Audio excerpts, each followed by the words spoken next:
Thank you so much for being such a supportive, wonderful audience. It's so lovely because a lot of our speakers have travelled a long way and put in a lot of work for their presentations today, and we really appreciate your attentiveness, and the energy in the room was really lovely today. A quick wrap up before we finish. I'm just going to go through really quickly, and this is more of a personal reflection of what I took out of it, but just to hopefully get you to also think about what you got out of the speakers, and a suggestion, maybe fill out your feedback surveys at the same time if you haven't already done it. So it was wonderful to get Giran's introduction. I think he really set the tone for the day when he mentioned our intention and our purpose. I feel like that was a wonderful theme that Giran set up. And after being welcomed by Bob East, our Chair of Tourism Australia, Minister Chobo was wonderful in announcing that we will have a $12 million injection to business events units, something to maybe think about with your business and take up with feedback with Tourism Australia and what maybe your industry can do. And also, Minister Chobo focused on the need for continued investment and future growth markets. Then, of course, John O'Sullivan reminded us that tourism, thankfully, is in a very healthy state in this country, but of course we need to keep working, and we looked at the importance and the feedback and the success of the Dundee program, and particularly India, the growth in leisure-based visit markets. Felicity reminded us of the importance of India and China markets and what we can possibly do there, and particularly capitalising on middle class and upper middle class markets with quite phenomenal figures, 140 million people adding to middle class. So if you need a reminder of those slides, don't forget that all of the speeches will be up on the website. You can have a look. Adam Ferrier, always entertaining, always interesting, always a really unique perspective on things. Talking about the wealthy elite, reminding us, which is something I'd forgotten, that it is a luxury to come to this country. It is expensive. It's a long way away. That money does turn us into a bit of a dick, which was interesting. And that people are looking for more of a feel-better experience than just the consumerism, which is something I think a great strategy to take away from today. We are moving away from getting, and I know we do that with our friends and family and my husband and I in our own life, you're moving away from less stuff and more experiences. I know I'm buying experiences for gifts now rather than filling people's houses with stuff. We seem to be sort of getting to a bit of a threshold with stuff. Pip and Lisa, a wonderful segment, a relaxed segment on the process of facilitating an ambassador. We talked about the success of the Dundee campaign, the flow-on effects of that, and a reminder about the Aussie Specialist Program. So if you are interested in that, don't forget, you can contact everyone to see if you can somehow get involved in that. Nicholas Chu, fascinating insight into the importance of being connected to the Chinese social media market. And if you didn't think that you had to do it, a reminder that 750 million people use the internet in China. WeChat, making sure you're across that, or what is your business going to do as a strategy to make sure that you're tapping into that market? Are you going to outsource it? But do you have the resources and the tools to make sure that China even knows that you exist? Claudia, fantastic speech about, a presentation I should say, about needing to embrace change, coping with change and almost expecting change. That change should be something that we are already almost predicting and trying to plan for it.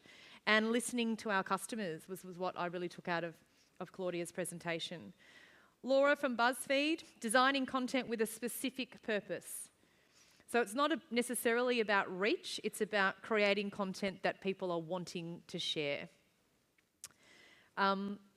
And I think what I also got out of Claudia's was empowering people, empowering your staff members, maybe less micromanaging, and done is better than perfect. Carolyn, I found incredible. I've got so many notes here scribbled down. Don't take no for an answer is what I got out of Carolyn's speech. Family-friendly workplace for me resonated so much, being a working mum. I feel like you're behind the 8 ball if you're not thinking about a family-friendly workplace these days for men and women. You don't have to have the best looking office in the best street. I mean, I found that really revealing, that you've got this incredibly successful business, but sometimes businesses are looking good and going nowhere. As you said, you could be paying thousands of dollars in rent, but maybe you don't have to have that as your number one priority when you've got an incredible product. Hard work, self-belief, a 3-year vision goal I loved. I loved the concept of the 10 a.m. huddle. I love that you get your car washed and dry cleaning done at Carolyn's place. But little things that probably don't cost the company that much, but give the employees such a sense of purpose and connection. And most of all, I loved your sense of humour. I thought that's just so important.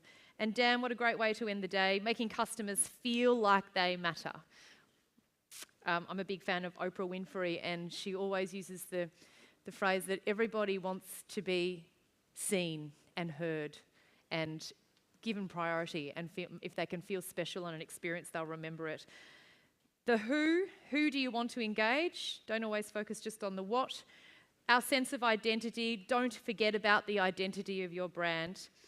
And I think overall today it was just a wonderful example of people believing in themselves, sticking to their goals, taking a bit of a risk, working together.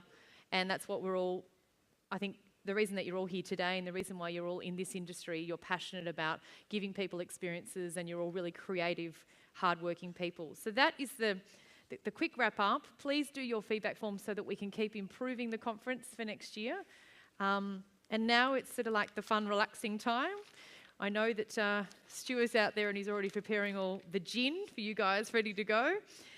And that concludes the formalities, but we would like to thank Four Pillars Gin and Moondog Breweries for supporting the drinks afterwards. And Chika Kiba is also going to be here, the co-founder and owner of The Big Group, one of Australia's largest and well-respected top-end catering and event stylists. She's going to be out there as well. Thank you so much for coming today. Enjoy the rest of your night, and we'll see you again next year.